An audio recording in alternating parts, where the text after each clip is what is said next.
Assalamualaikum warahmatullahi wabarakatuh. Alhamdulillah, pada kesempatan kali ini saya akan membahas mengenai sucikanlah lahir dan batinmu, gapailah cinta Tuhanmu. Pembelajaran fikih MTS kelas 7 yang terdapat dari bab 1. Teman-teman boleh persiapkan alat tulisnya untuk menyimpulkan dan meresum pembelajaran kali ini. Berhubung kita mengenai pembahasannya mengenai sucikanlah lahir dan batinmu, otomatis kita akan membahas toharoh pada kesempatan kali ini. Teman-teman mungkin pernah pernah dengar ya pas di SD, mungkin ya di pendidikan sebelumnya, toharoh itu apa ya. Dan di sini saya mempunyai peta konsep yang akan kita bahas ya. Yang pertama, macam-macam najis dan tata cara menyucikannya. Dan yang kedua itu macam-macam hadas dan tata cara menyucikannya. Itu yang kedua ya. Nah, sekarang menginjak ke pengertian toharoh. Karena mungkin teman-teman sendiri yang belum tahu apa sih toharoh itu. Diambil dari mana kata toharoh itu? Dari bahasa apa? Yang pastinya diambil dari bahasa Arab. Pengertian toharoh itu ada dua ya. Pertama menurut bahasa dan kedua menurut istilah. Toharoh menurut bahasa ialah bersih atau suci. Jadi semua yang artinya bersih atau suci itu bisa disebut toharoh ketika dalam bahasa Arab. Dan toharoh menurut istilah yaitu kegiatan bersuci dari hadas dan najis sehingga seseorang diperbolehkan untuk beribadah dalam keadaan terus suci. Nah, itu adalah toharoh menurut istilah. Sedangkan suci dari najis itu meliputi sucinya pakaian, sucinya badan, sucinya tempat yang akan kita pakai untuk beribadah, dan lingkungannya juga harus bersih, suci ya dari najis. Sedangkan bersih dari hadas itu ialah dengan cara wudhu, tayamum, atau mandi besar. Ketika wudhu dan tayamum, nah, itu adalah untuk menghilangkan hadas kecil.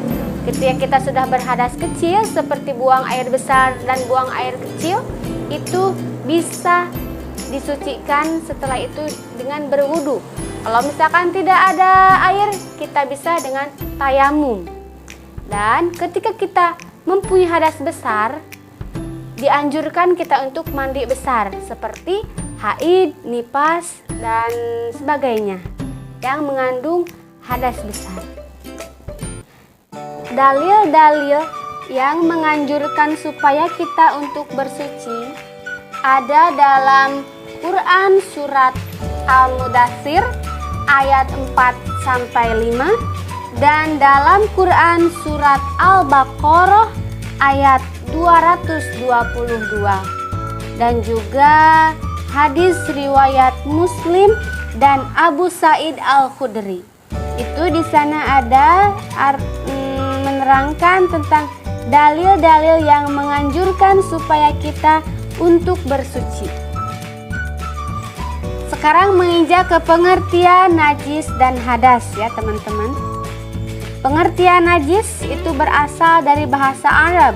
Dikarenakan kita mempelajari sebuah pembahasan fikih, otomatis pasti kalau misalkan pengertian itu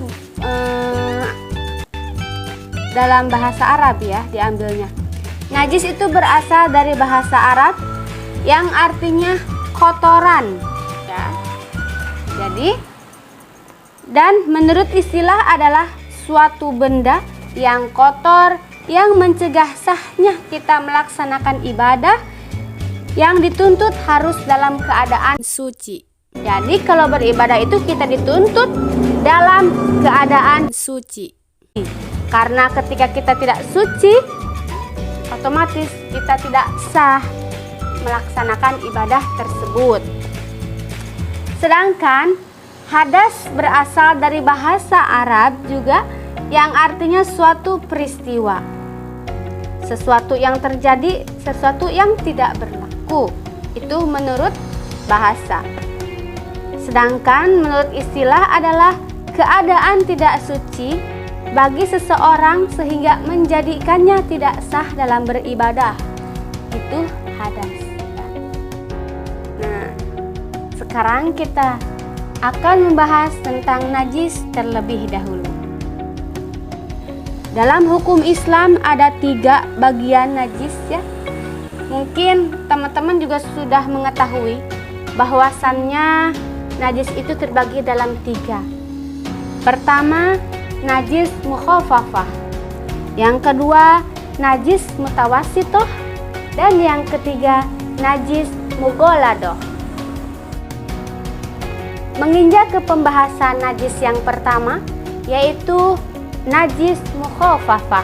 Najis mukhafafah adalah najis yang ringan, seperti air kencing bayi laki-laki yang belum berumur 2 tahun, yang belum makan apapun kecuali susu ibunya, kecuali ASI ya, air susu ibu. Jadi teman-teman, kita akan mempraktekkan bagaimana cara menyucikan najis mukhafafah ya. Ini contohnya air kencing bayi laki-laki yang belum berumur 2 tahun dan belum makan makanan apa-apa kecuali air susu ibu ya. Kita hilangkan dulu di air kencingnya ya. Usahakan, oke. Buang. Lalu kita cipratkan air. Cipratkan air, oke. Oke teman-teman, lalu sudah cipratkan, boleh dilap lagi ya sama yang bersih lagi. Nah gitu. Ini cara menghilangkan najis mukhafafah ya. Udah. Disebutkan bahwa dibasuh karena kencing anak perempuan dan dipercikan karena kencing anak laki-laki. Nah, kalau menurut hadis riwayat Abu Daud dan An-Nasai, dibasuh itu hanya untuk ketika kita dikencingi oleh anak perempuan, dan dipercikan itu ketika kita dikencingi oleh anak laki-laki. Nah, itu adalah najis mukhafafah ya. Najis yang kedua itu najis mutawasitoh. Najis mutawasitoh itu adalah najis sedang ya teman-teman. Najis sedang. Yang termasuk najis ini ada 1. Yang pertama, bangkai binatang darat yang sedang hidupnya berdarah ya, yang berdarah. Terus darah, nanah, muntah, kotoran manusia dan binatang, terus arak atau khimar. Tadi itu macam-macam benda najis. Sekarang najis mutawasitoh itu terbagi menjadi 2 macam. Yang pertama najis hukmiyah dan yang kedua najis ainiyah. Nah, dari najis hukmiyah dan ainiyah itu berbeda cara menyucikannya ya. Apa sih najis hukmiyah itu dan apa itu najis ainiyah? Najis hukmiyah adalah najis yang diyakini adanya tetapi tidak nyata wujudnya, baunya dan rasanya, seperti air kencing yang sudah kering yang terdapat pada pakaian atau lainnya. Misalkan air kencingnya sudah kering ya. Tata cara menyucikannya cukup dengan mengalirkan air pada benda yang terkena najis ya. Mengalirkan aja, membasuh gitu ya, dibasuh gitu. Kalau misalkan air kencingnya sudah kering, itu najis hukmiyah. Najis ainiyah adalah najis yang tampak wujudnya dan bisa diketahui melalui bau dan rasanya. Cara menyucikannya, menghilangkan najis dengan cara membuang dan menggosokkannya sampai bersih. Dan diyakini sudah hilang zat, rasa, warna, dan baunya yang menggunakan air yang suci. Jadi kalau najis ainiyah itu dikarenakan ada wujudnya, modelkan contohnya ada kotoran yang menempel di baju kita bersihkan dengan cara ya bagusnya diganti ya bajunya, jadi pas kita sholat sudah bersih. Atau najisnya itu di lantai, nah jadi cukup dengan menghilangkan kotorannya, digosok sampai nggak ada zatnya, lalu dibasuh dengan air ya gitu. Itu cara menyucikannya najis ainiyah. Teman-teman, kita akan membersihkan najis mutawasito, itu najis yang dari kotoran hewan, misalkan ini kotoran ayam misalkan ya. Nah, yang pertama kita hilangkan dulu zatnya, rasanya, warnanya ya, hilangkan dulu.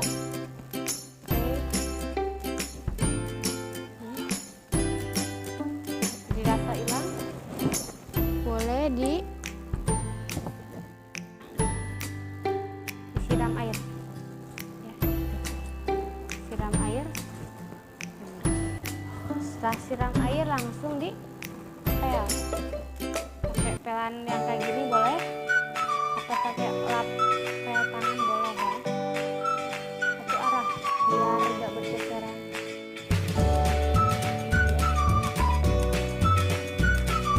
Najis mughaladoh adalah najis yang berat. Najis ini bersumber dari anjing dan babi ya teman-teman. Cara menyucikannya itu dengan membasuh air sebanyak 7 kali. Salah satu di antara air tersebut harus dicampuri dengan tanah ya, dicampuri dengan tanah. Nah, sekarang kita akan mencoba menyucikan najis mughaladoh. Contohnya ketika kita misalkan dijilat anjing ya, tangan kita ya. Contohnya ini anjing nih, menjilat kita ya. Tangan kita dijilat anjing ya. Tangan kita akan dijilat anjing itu. Nah, cukup kita menggunakan 7 kali kumbahan ya, untuk bahasa Sunda 7 kali siraman ya. Salah satunya menggunakan tanah ya, dicampur tanah. Satu yang ke satu misalkan 1 siraman, 2, 3, 4, yang kelima dicampuri dengan tanah airnya ya. Airnya campuri dengan tanah.